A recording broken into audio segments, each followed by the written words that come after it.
Gaurkoan irakasle koadernoa nola bete azalduko dizuetera labur batean. Vale. Ondoren horritxka bakoitza azaltzeko bideo tutorial batzuk egingo ditut, baina gaurkoan azaletik azalduko dizuet irakasle koadernoa. Irakasle koaderno hone, ikastetxetan koaderno fisiko bezala erabiltzen dugun eta boligrafoz betetzen dugun koaderno hori ordezkatu nahi du. Lehenik eta behin irakasgela atal honetan puntu gorria duten datua bete beharko ditugu. Hau da, zentroaren izena, ze ikastu edazari garen, horrela gero egutegiak kalkulatuko dugu automatikoki. Klase ematen dugun talde horren tutorea zein da, informazio bezala izateko, eta azkenik irakasgaiari buruzko informazioa. Batetik ze irakasgai den, bestetik ze gure izena, eta ze kurtso eta taldetan ematen dugun. Ni proba hauek egiteko, adibidez, fisika aukeratu dut, baina hemen duzu zerrenda guztia, eta zerrenda hortan agertzen ez bada ere, zuek idatzi ezakezuela sai asko. Ordutegi hau informatiboa da. Betetzen ez badugu era ez da zer gertatuko. Ni bete dut, baina zuzendaritzak ematen ez badizue edo betetzeko gogorik ez baduzue, ez da zer gertatzen. Baina azpiko taula hau bai dela garrantzitsua. Bertan, klasea segunetan ematen dugun zehazten da. Honela, adibidez nik astelehen eta ostegunetan ematen badut klase, egun hori bakarkan agertuko zaizkit bai gelako plangintzan, bai hutsegiten zerrendan, eta horrelako beste horrizketan. Bai jaiegunak, bai asteburuak eta guztiek kanpoan utziz. Bakarkan klase emango duen egun automatikoki kalkulatuko du. Behin horri hau beteta gero, ikasleen zerrenda dugu. Ikasleen zerrendan garrantzitsuena edo bete behar dena ikasleen izena bizena dira. Gure ikasle guztien izena bizena. Nik 25 ikasle ditut, baien izena bizena bete beharko nituzke. Komenigarria da ere betetzea, errepikatzailea den edo laguntza jasotzen duen ere. Informazio gero aurrerago ere beharko bai dugu edo izatea komeniko bai zaigu. Bestetik, ikaslearen postelbidea, gurasoen kontaktu telefonoak eta abar, betezkero asko zere bai. Hau zuzendaritzak emango baligu kurtsoa ziren, perfecto. Baina bestela, ez da guztiz beharrezkoa. Gero ikusiko duzuen hona agertzen den, eta informazio hori gabe ere, kuadernoa guzti ondo funtzionatzen duela ikusiko duzuen. Hemen, adibidez, oharrak betetzea garrantzitsua izan daiteke, bere tutoreak pasatzen badizkigu adibidez, eta azkenik ikaslearen argazkiaren URL-a betetzen badugu ere, bai hemen eta bai beste horri batzuetan ere, ikaslearen argazki agertuko da, eta ez silueta hau. Argazki hori komeniko litzateke eskolako drivean egotea eta denek berdinak erabiltzea, baina hori ere zuzendaritzaren eskulegoke. Informazio guzti hori ez badugu, silueta hau gertuko da, eta gaitzerdi. Urrungo horrizka taldea izango da. Hemen gure ikasle guztiak agertuko dira, eta bere argazki izan ez gero, argazkia agertuko zaigu. Hau oso ondo etortzen da, batez ere kurtso hasieran, ikasleen izenak ikasteko, eta inprimatzeko era egoki batean ikusiko litzateke. Gero, esan bezala, beste bideo tutorial batean azalduko dut hori nola egiten den. Urrungo atala, banaka atala deitzen da, eta hemen ikasle bakoitzaren informazio agertuko zaigu banaka. Bai bere izena, emaila betetzen badugu, errepikatzailea den edo laguntza duen, eta bere argazkia. Hau lehen esan bezala, geroz eta hobeto bete zerrenda atala, hau ere hobeto agertuko zaigu argazkia, hemen nik sartu ez dudanez, silueta agertuko da. Berdina gertatzen da gurasoen informazioarekin. Beste guztia utxe uste badugu zerrenda atalean, hau ez dugu eukiko. Ez da ezer gertatzen, baina baldin badugu, hobeto edo gurasoio deitu behar badiogu, ez dugu idazkaritzara joan beharko, gurasoien telefonoaren bila edo horrelakorik. Informazio garrantzitsuena ikaslearen noten laburpena da. Batetik, lehenengo horaketan lanetan zen notatera duen, azterketan zen notatera duen, ze jarrera izan duen, gero horrek ematen digun bataz bestekoa, eta boletinean zen nota izango duen. Suspendituko balu, berreskurapenean zen notatera duen ere, aterako litzaiguke. Hutsegitekin berdina, ebaluaketa ze ebaluaketa, ze hutsegite, kanporatze, berandu iriste, etxeko lanik egin gabe, edo material gabe izan dituen, eta hutsegiteen portzentaia. Adibidez, bi hutsegitekin ikasle honek ebaluaketako eguneko ia 6 galdu du. Hemen Maialen Agirreren partez beste dozein ikasle aukeratzen badugu, baina eta zaldegi adibidez, ikusten dugu bere notak agertuko direla. Eta baita bere oharrak. Oharrak atalan lehen zerrenda atalean zegoena agertuko da hemen, betetzen badugu ondo, bestela, esan bezala, ez da zer gertatzen. Azkenik kompetentzien atela dago, baina nik neuk ere oso argi ez dudanez oraindik konpetentziak nola baloratuko diren, urrungo bertsio baterako utziko dut, baina prest dago ja sartzeko. Behin, eta aipatu bezala, DBH lau B fisika beti agertuko zaigu gure taldeari buruzko informazioa, bai tutorearen, zegelaren tutorea den, eta bere izena, betetzen badugu noski. Behin informazio guzti hori ukitakoan, kuadernon boligrafoz betetzen ditugun gauzak datoz orain. Adibidez, ez etortzeak. Hemen ikusten dugunez, ez etortze edo utxegite mota ezberdin daude. Batetik utxegitea, klasera ez etortzea, beste utxegite justifikatua, klasetik kanporatu izatea, kanporatu egotea baino etxean, berandu iristea, berandu baino justifikatua, materialik ez ekartzea edo etxeko lanak ez egitea. Hemen edozein letra sartzen badugu, adibidez KE, hori zagertuko da, kalera egun horretan, etxean kaleratu duta bai dago ikasle hori. Gero, hemen batuketa egiten du, bai utxegitena, kaleratzena, berandutzena, etxeko lana eta materialena. Oraingoz, hauenak egiten du, H, K, B, M eta E. Justifikatua daudenak ez ditu gehitzen, baina urrengo bertsioetarako behar izanez gero gehitu daitezke. Ikusten duzuen bezala, hemen zutabe asko daude soberan, horrek arrazoi badu. Adibidez nik, astean 2 egunetan ematen dudanez, ez ditu zutabe gehiago behar, baina hemen esango banu, fisika aste hartetan ere ematen dela, automatikoki beteko lizkidake, edo egutegia eguneratuko luke. Ikusten duzuen bezala, orain klaseak astelena aste arte eta ostegunetan dira. Gure kasuan, aste arte ez daukagunez, eltzak ezer gertatuko, zutabe guzti hauek, ezabatuko bagenitu. Eta dena txukunago izango genuke, edo eskuragarri izango genituzke batuketa guzti hauek. Bestetik hemen, utxegiten portzentaia dugu, ikasle bakoitzak ze portzentaietan utxegin duen jakiteko.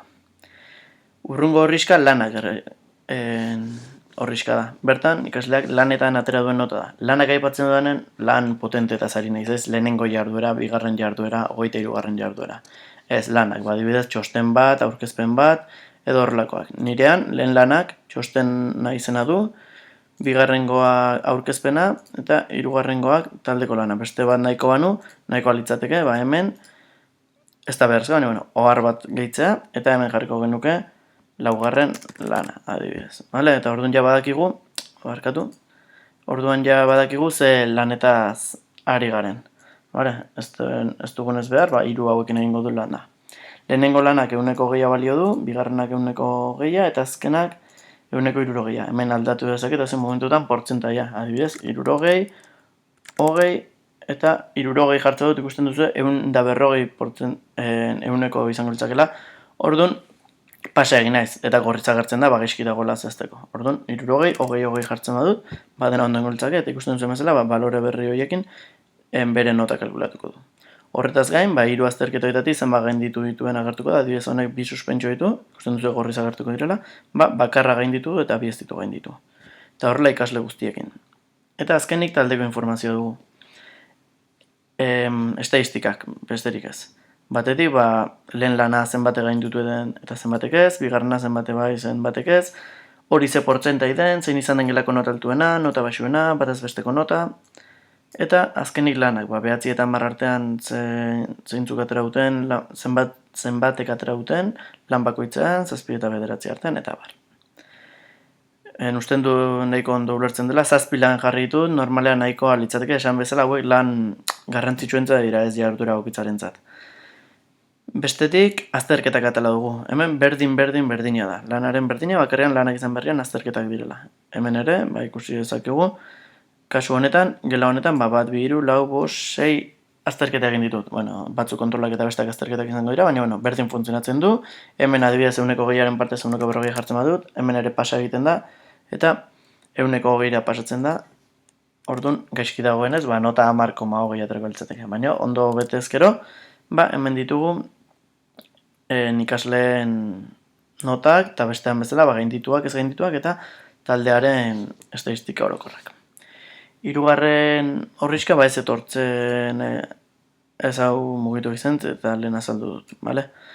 Urrungoa, klaseen planifikazio eta garapena izango litzateke.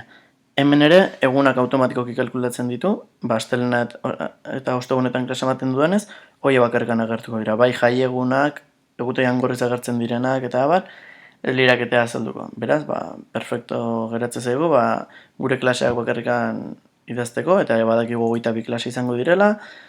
Hemen ze plangintza dugun, lehenengo gunean aurkezpen egingo dut, eta zei ardura ingo dira. Lehenik eta behin kurtsoaren aurkezpen bat egingo da, eta ondoren lehenengo horiketarekin hasiko gara. Hau dena bete beharko litzake kurtsoan zehar, eta hogarretan badibidez. Ez digu eman denborari lehenengo horiketarekin hasteko bakizuen bezala, klase guztiak ez direlako guk nahi bezala egiteten. Eta hemen, beste horrietan bezala, beti agertuko da, kurtsoari buruzko informazioa, ze ikasturte, ze baloketa, ze irakasgai den eta ze taldetaz ari garen.